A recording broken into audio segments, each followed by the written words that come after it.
Welcome back to my channel. My name is Jess, and on my channel I talk all about my expat journey here in Medellin, Colombia. If you are interested in continuing to follow my journey, go ahead and click that subscribe button if you haven't already done so.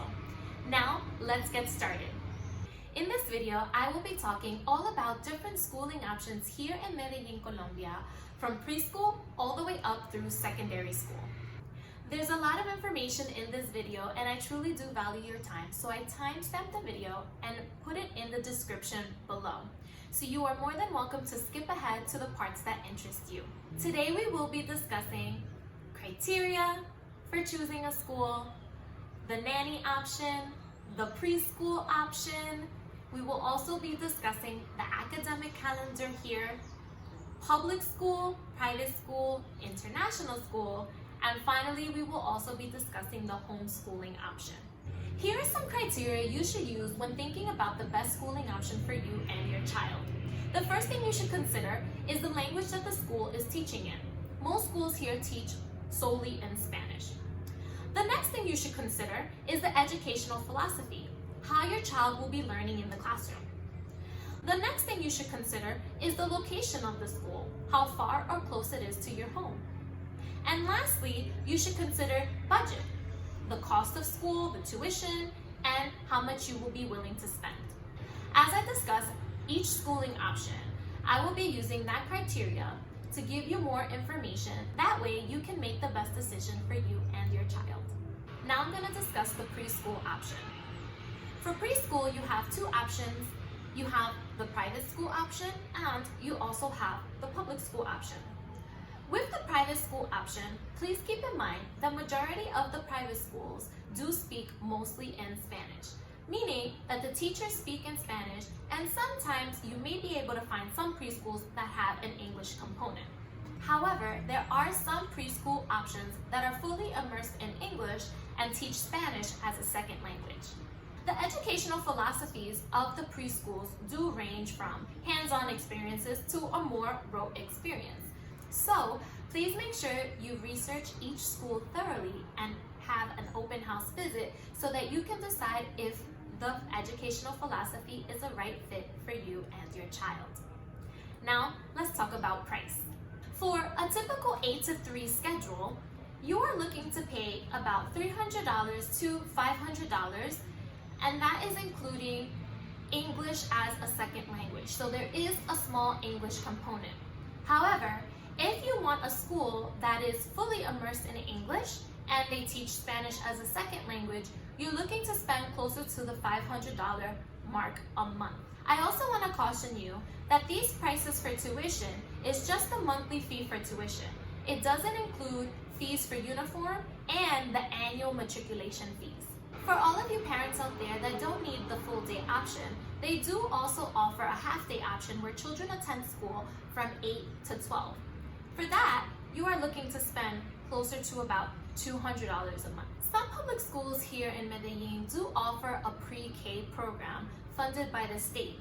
They also provide nursery school or daycare through something called community homes. This is where one of the moms in the community takes care of her own children as well as other children in the community as the other parents go out and work.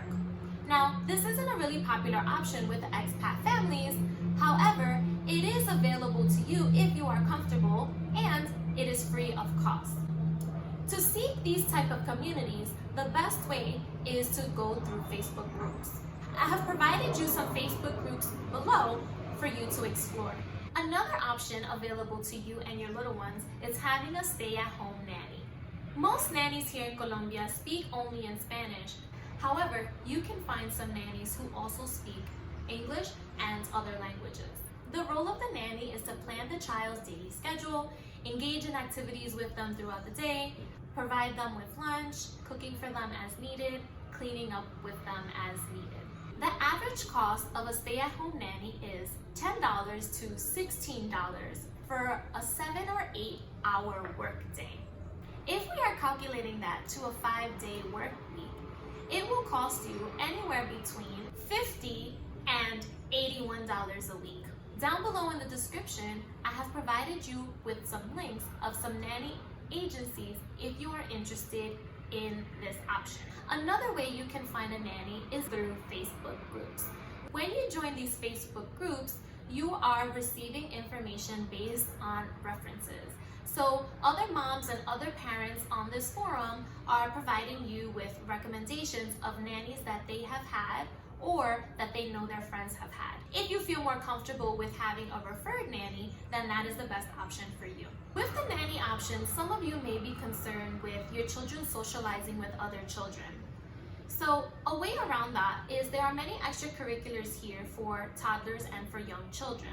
You or your nanny can take your child to these activities so that they have some social engagement as well.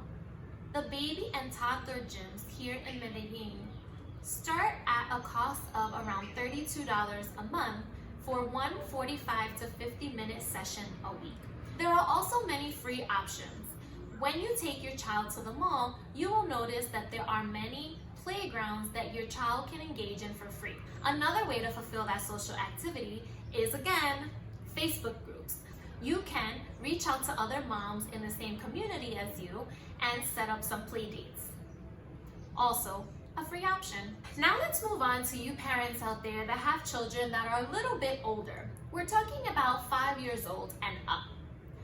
We're going to begin talking about the academic calendar here in Colombia. So, they function on two different calendars, Calendar A and Calendar B. Calendar A runs from January through November. Calendar B begins in August, September and runs through June. It's important to note that Colombia has 18 national holidays, and if the holiday falls on a weekend day, they also take Monday to observe that holiday. The public school option. Children here typically start school at around the age 5 or 6. Then they move on to their secondary education, and then there is an optional 2 to 3 years of vocational studies from ages 15 to 18. Expats have the option of enrolling their children into public schools. However, many of them choose not to because the public school system is completely immersed in the Spanish language. Children who do not speak Spanish may find this really challenging. However, for little ones who pick up the language really easy, it may benefit them to completely immerse into the culture. In the public schools, there are around 30 to 40 students in each classroom. The educational philosophy for many of these Colombian schools is a teacher-centered approach, meaning the teacher takes the lead and the students just follow. The student-teacher relationship is also rather informal. They call their teachers by their first name. Colombian public schools use traditional methods and routines. The students are provided with a homeroom and a different teacher for each subject area. The children stay within the homeroom while the teachers move around, which means that the children do not have many opportunities for movement. It's also important to note that the school is divided into half days. There's a morning session and there's an afternoon session. The private school option. Private schools provide education from students as young as preschool age all the way until secondary education. There is a lot of variety in terms of educational philosophy when it comes to private schools. So again, please make sure you research each school thoroughly so that you can find out if it is the right fit for you and your child. With the private schools, fees and enrollment requirements may vary. Some private schools do have specific visa requirements, so please make sure to check thoroughly with each school so that you know what the requirements are. Generally, private schools have smaller class sizes. They also offer extracurricular activities, and they also offer English as a second language. There are also many private schools that cater to other people that speak different languages, including German, French, Italian, etc.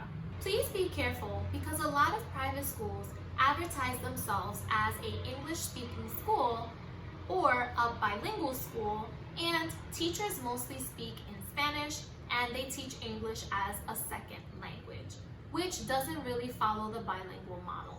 For all of you out there who really like Montessori schools, please beware that a lot of schools advertise themselves as Montessori schools here, but do not follow the Montessori approach.